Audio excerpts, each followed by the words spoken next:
पाकिस्तान की राजधानी है इस्लामाबाद और वहां की कई बस्तियों में मॉनसून का मतलब सिर्फ बारिश नहीं बल्कि उफनते हुए सीवर भी है। अब देखिए, ये एक आम समस्या लग सकती है ना?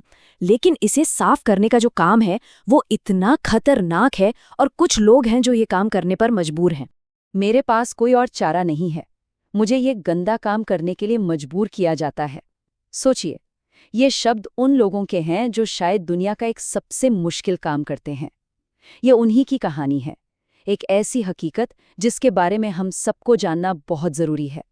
तो आज हम बात करने वाले हैं मैनुअल स्कैवेंजिंग की, मतलब हाथ से सीवर साफ करने का वो अमानवीय काम जिसकी शायद हम और आप कल्पना भी नहीं कर सकते।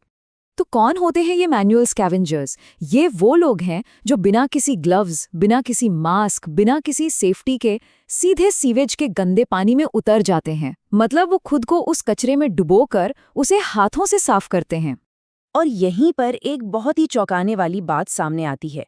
पाकिस्तान में ये काम करने वाले लोग लगभग हमेशा ईसाई समुदाय से होते हैं। जी हाँ, हमेशा।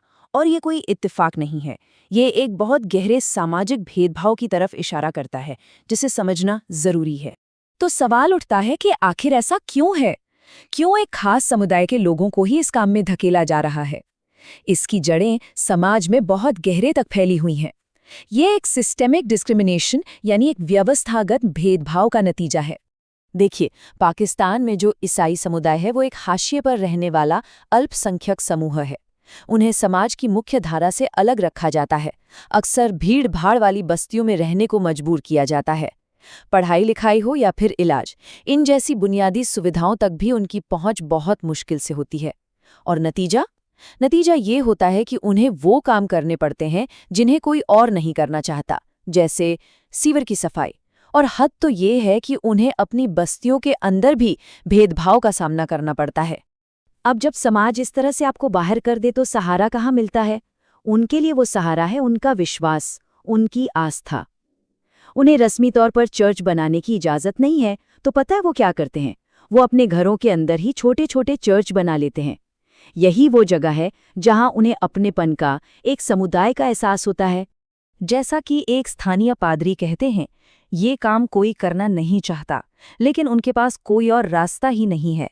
ये सिर्फ और सिर्फ अपने परिवार का पेट पालने और किसी तरह गुजारा करने का एक जरिया भर है, बस। तो चलिए अब देखते हैं कि इन लोगों का एक दिन इस सीवर के अंदर गुजरता कैसे है।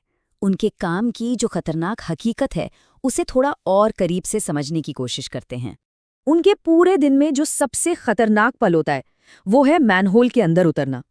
ये वो लम्हा है जहां जान का खतरा सबसे ज्यादा होता है।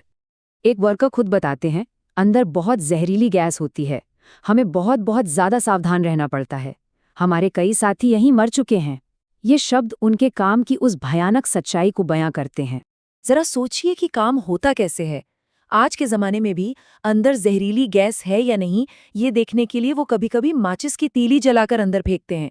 फिर वो गर्दन तक गंदे पानी में उतरते हैं और फिर जो भी ब्लॉकेज है, चाहे प्लास्टिक हो, कपड़े हों या कोई और कचरा, उसे अपने हाथों से साफ करते हैं। और इस दौरान अंदर छिपी किसी नुकीली चीज से कटने का खतरा तो हमेशा बना ही रहता है।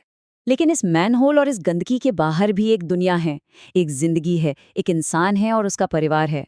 तो अब बात करते हैं उस प्रेरणा की, उस हिम्मत की जो उन्हें ये सब सहने की ताकत देती है। तो आखिर वो ये सब किसके लिए करते हैं? यही सवाल उनकी हिम्मत का राज खोलता है। और इसका जवाब बहुत सीधा और दिल को छू लेने वाला है। जब हम काम से घर आते हैं और अपने बच्चों के चेहरे देखते हैं तो हमें याद आता है कि हम ये क्यों कर रहे हैं। वही हमारी असली ताकतें हैं। निहाद, जैसे लोगों की जिंदगी ना एक तरह से दो हिस्सों में बटी हुई है। एक तरफ है दुनिया का बर्ताव और दूसरी तरफ है परिवार का प्यार। काम पर लोग उनसे दूर भागते हैं, लेकिन घर पर उनकी पत्नी और 5 बच्चे हैं।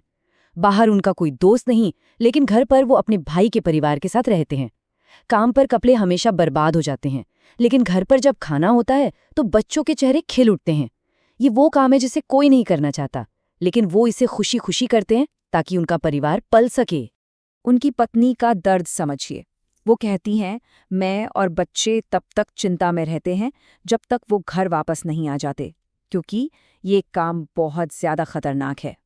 ये डर, ये चिंता उनके परिवार के लिए हर रोज की सच्चाई है। तो इतनी मुश्किलों और खतरों के बीच खुशी का मतलब क्या होता होगा? आइए खुशी की उस सीधी सादी परिभाषा को समझते हैं जो उनकी दुनिया में मायने रखती है। उनका सबसे बड़ा सपना अपने लिए नहीं है, वो अगली पीढ़ी के लिए है। निनाद कहते हैं, मैं तो पढ़ नहीं सका, लेकिन मैं इतनी मेहनत इसलिए करता हूं ताकि मेरे बच्चे पढ़ लिख सकें, ताकि उन्हें जिंदगी में बेहतर मौके मिले। तो उनके लिए खुशी क्या है? बहुत ही मामूली चीजों में। जब काम के लिए बुलावा आता है तो वो खुश होते हैं, क्योंकि अब घर के लिए खाना खरीदा जा सकता है। जब घर में खाने के लिए कुछ होता है तो पूरा परिवार खुश होता है। और जब थोड़े बहुत पैसे हाथ में होते हैं तो इस बात की खुशी होती है कि चलो कुछ दिन और गुजर जाएंगे। उनकी दुनिया में खुशी जिंदा रहने की सबसे बुनियादी जरूरतों से जुड़ी है। तो निहाद की ये कहानी हमें एक बहुत बड़ी बात सिखाती है कि खुशी इस बात पर निर्भर नहीं करती कि हमारे आसपास के हालात कैसे हैं, बल्कि इस बात पर करती है कि क्या हम सबसे मुश्किल हालातों में भी जीने का कोई मकसद ढूंढ पाते हैं या नहीं।